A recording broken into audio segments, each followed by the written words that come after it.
Nagbalik loob sa pamahalaan ang isang dating kasapi ng alyansa ng mga magbubukid ng Gitnang Luzon sa pamamagitan ng Tarlac Police Provincial Office sa isinagawang aktibidad sa bayan ng Concepcion, Tarlac. Kinilala ni Police Colonel Franklin P. Estoro, officer in charge ng Tarlac Police Provincial Office, ang sumukong individual bilang isang 62 anyos na binata, residente ng San Jose, Tarlac at dating kasapi ng AMGL sa Concepcion. Isinuko rin ng dating kasapi ang isang caliber .22 revolver na walang serial number at walang bala.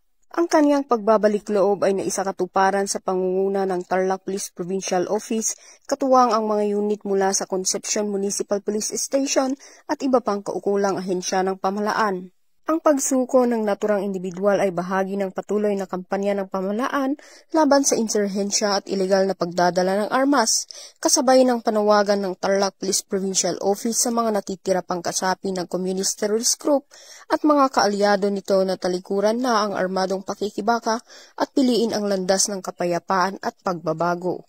Mula dito sa Gitnang Luzon, ako ang inyong PNN correspondent, Patrolwoman Janice Bulahaw. Alagad ng batas, tagataguyod ng Balitang Pulis.